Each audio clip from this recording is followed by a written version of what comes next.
Hi, I am Pratim Ranjan Bose, and you are watching Podcast with Pratim, presented by Iravati Research and Communication Center, or IRCC.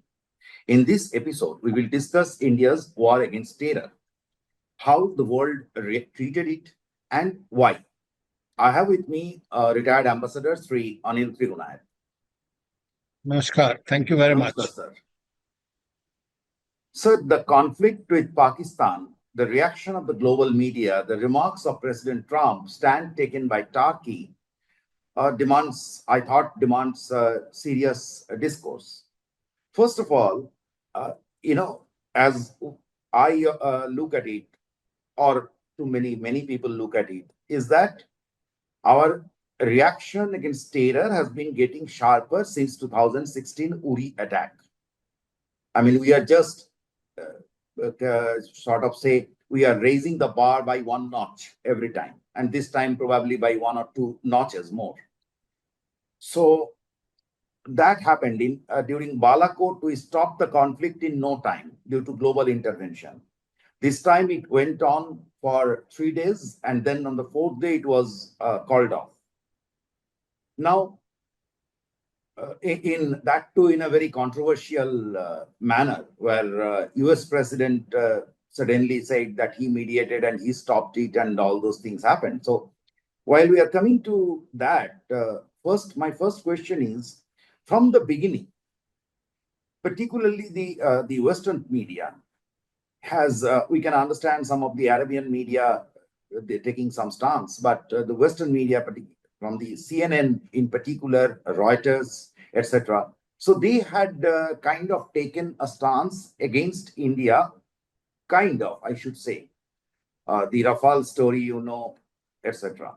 So why do you think, and the Rafale story I'm saying for a reason. I mean, see, this is a very interesting case where American journalist and the media is claiming that the French intelligence agency officials told them about a Rafale being shot down. Now, a Rafale can be shot down. That's not a problem. But why should the French, or the sailors of Rafale, should tell it to the American media? Over to you, sir.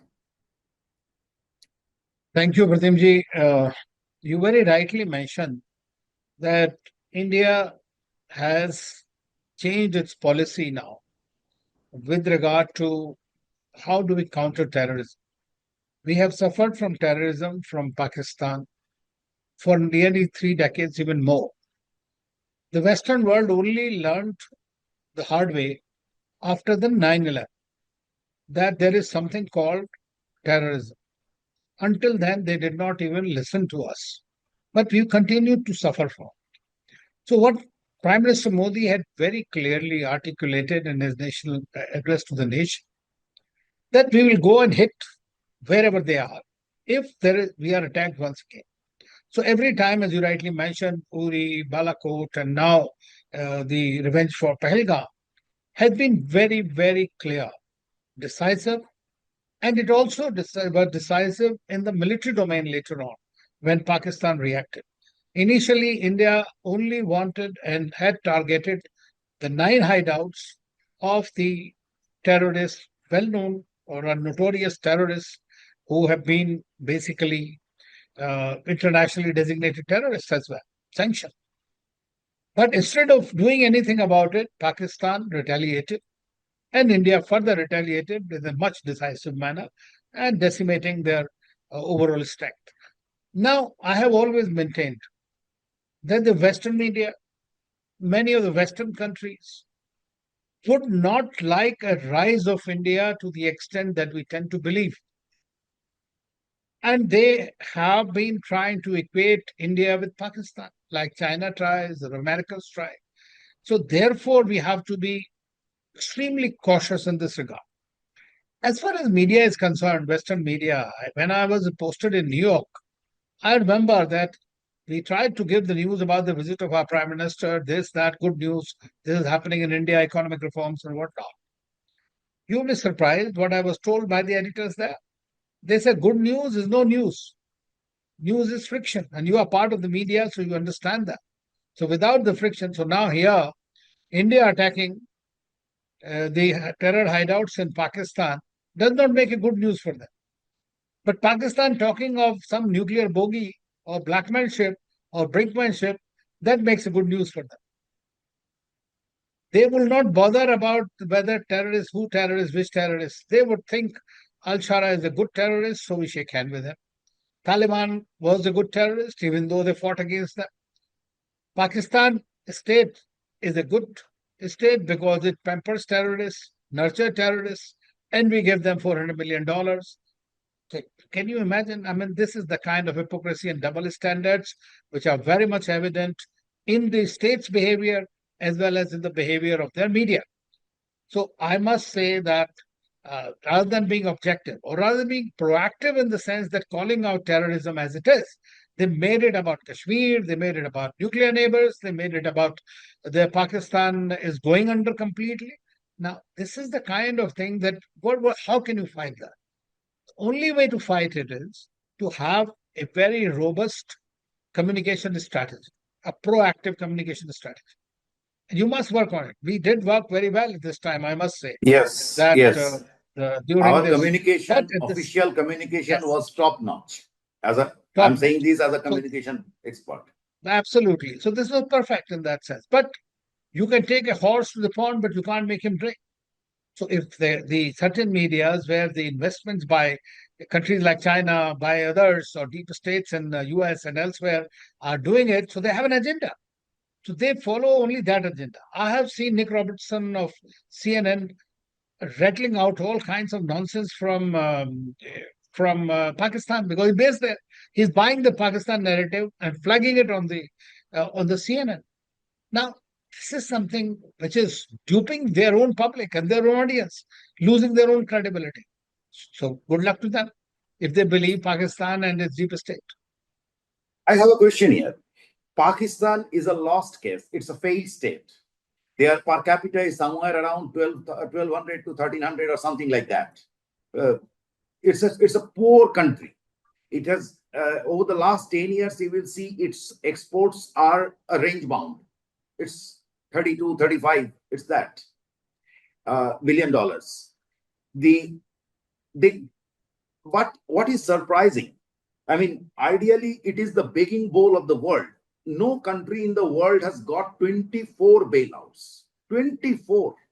And every time the money comes in, Pakistani economy improves and then it goes down. This has become a normal fashion, when we see all said and done. So what interest should the global media have in promoting Pakistan, accepting that they are probably they are probably echoing the voices of their masters. I mean, they use phrases like Godi media on us, but what are they? I mean, are they part of the geopolitical contest? And if that is so, are we, India is facing a far more stronger challenges than China faced during its emergence. Over to you, sir. See, you are right, absolutely. In fact, I believe that there is something called gray zone warfare. Now, disinformation campaigns, in which media is an integral part. It is not something that it happens by itself. The peddling the lies once again, and 24/7, if you're talking about it on your news channels, which has tremendous reach, people tend to believe it. And as far as China is concerned, China is heavily invested in the Western media. China is the master in the gray zone warfare, and they have mastered it over against the Western countries, and they are able to carry out their narratives also. This is what precisely I mentioned, that you need to be proactive. We need to have a communication strategy with facts on the ground. Like this time, what we were doing is we were showing the facts. You cannot deny those facts. Pakistan was talking all kinds of nonsense, which they always rattle out. But at the same time, from the Indian side, everything was very precisely and communicated to the public, to the international media, to discourse. And I think that our fight was not against Pakistan this time.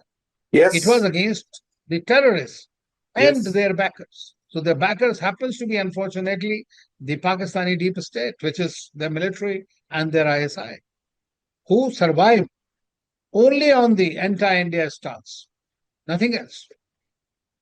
yes. LET and Jaish-e-Muhammad, these two outfits are created for proxy war against India. Everyone knows that in the world.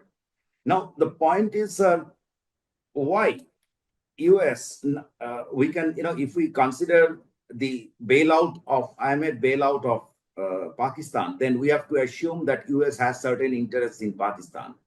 We thought probably they are trying to drag it away from China. That is what we would love to believe. But the US, this Trump administration had been vocal against terror, and which is really a threat. So why did US suddenly brought in Kashmir and all those issues? They tried to divert. I see it as an effort to divert the attention away from terror, where we are focusing. That Pakistan is a terror factory and it has to be brought to science. So why do you believe that US has done that? Why Mr. Trump had done that, and in a very dramatic manner? Well, personally, I believe that President Trump is against the wars. That is one thing. And I have no proof to say so, but I believe that they also prevailed upon Pakistan that this particular lifeline from IMF will only be available as if they have some kind of a good behavior. There is no doubt that Pakistan was in the docks this time. They were beaten very badly. And therefore, they were going around all over the countries asking them to intervene to do that. And they did it to Americans also. Then they talked about this, some kind of nuclear or whatever it is. It's not been proven. But what I feel is that we have to take into account that for the superpowers, big powers, this is like a chess game. Prop up one, have one against the other, have the third move in your mind. So this is precisely how the geopolitics of it plays out. It's always been like that. And Pakistan is the non-NATO ally. You must not forget that. Pakistan has been part of their CENTO, CETO, and Cold War time all the time. It's only recently that Pakistan has gone ahead and become more closer to China. By the way, the China access to Pakistan, to USA in the 1970s with Nixon was through Pakistan. So Pakistan has managed, as I always say, has always been able to encash its nuisance value with all the superpowers, whether it is in the context of Afghanistan, whether Islamic bomb, or whether in the context of state disintegrating, which will mean there will be a tremendous terrorism, or even they use terrorism to get sympathy from others that we are being killed by Afghans and things like that. So Pakistan is a devious state. It is a failed state, but it still has the capacity to be able to encash that strategic nuisance value vis-a-vis other countries. That is where it has invested upon for over the decades, Yes. this particular thing. Because, a state without any, that hasn't done good to its citizens, but is important, so important to these, all these global media and these global powers. That is something so surprising. And their only job is of a spoiler to the world. So True. now, you say that they are getting the bailout under the, on strict condition to behave. But I understand that Pakistan is a master in this game. In the deception, they will just make you believe that they will, and they know that next time there will be someone in the hot seat in Washington DC, and they will find their way. Don't you believe so? It is quite. Not only I believe so, I fully agree with you. I must tell you that it's only now, if you have read some of the media story, Masood Azhar, some 10, 14 member, family, friends, and terrorists have been killed in this, right? About 100 of them in total. We heard that they are saying that we will give 1 crore rupees each as compensation to these families of terrorists. Means about 14, 15 crores directly to Masood Azhar. And the others, if it was 100, that means 100 crore rupees are going as this. Now imagine a country which is begging, going around with a begging bowl, is saying we are going to give 100 crores to the terrorists and their families or whatever it is. Now that says it all. And even if then the international, so-called international community, or the mind keepers, as they say, don't cannot see it. They still have colored eyes. Then you can't help it. I mean, there's going to be there. That means what?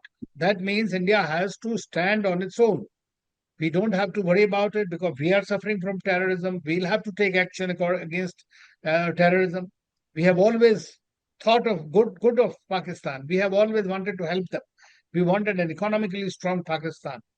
We should desist from Prime using Minister Modi terrorism. tried his best. He Well, went to North yes, Sharif of course. I almost mean, uninvited. every prime minister has tried actually, but it has been always a stab in the back. Because the Yes, problem is there's no political leadership in the country. yes, Pakistan is run by military and its intelligence, ISI, and they are a deep state whose survival and the life that they enjoy as rentiers is driven by basically anti-India agenda. If that is no longer there, their existence will be in doubt. yes. It's a very tricky. The world is in a very tricky. They put the world in a very tricky choices. Like you have a political leadership there apparently, but they are not the leaders. They have no control. The prime ministers and defense ministers, foreign ministers, they are no ones. No, they are HMVs. Sir, the next question is about now. Let's move to Turkey. We know that they have ambitions as Saudi Arabia is trying to moderate itself, promoting more moderate Islam and other things. So Turkey wants to expand its kind of control or whatever influence. They are very much there in Bangladesh, and in Pakistan case they stood by. So how do you look at this evolving scenario, and will this nation be a major problem area for us going forward? Well, unfortunately, yes, because Turkey, I somehow feel they have forgotten that we had helped them not only once but many times, including from Khilafat movement to which Mahatma Gandhi launched, and then from there now to their Operation Dost when they had because India was the first country to come and help them. We are partners in G20. We have a lot to do together. Our trade is about 10, $12 billion. A large number of Indian tourists have been traveling.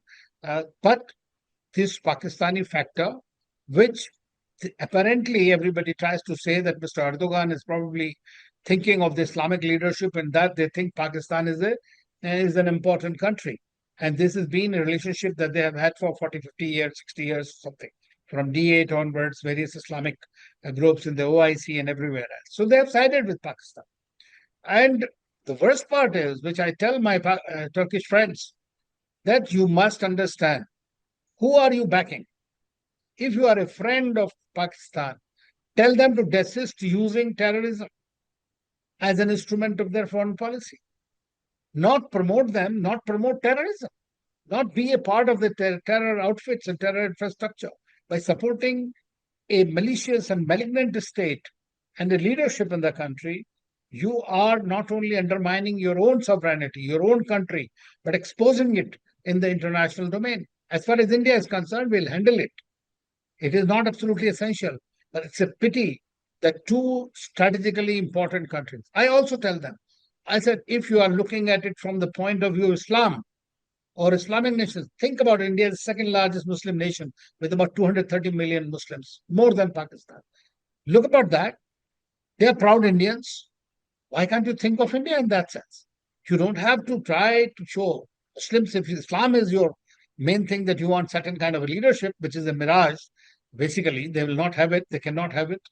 Saudi Arabia, Iran, and Turkey, there are three of these who are trying to have their own cake of pie, slice of the cake.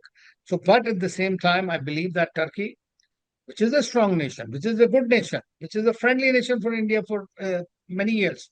But then their Pakistan policy, in which every now and then they said we want to dehyphenate the relationship. Very good.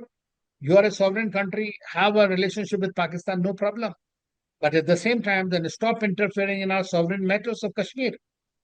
Do not be a part of the malignant narrative created by Pakistan. That's what I tell my Turkish Turkey, friends.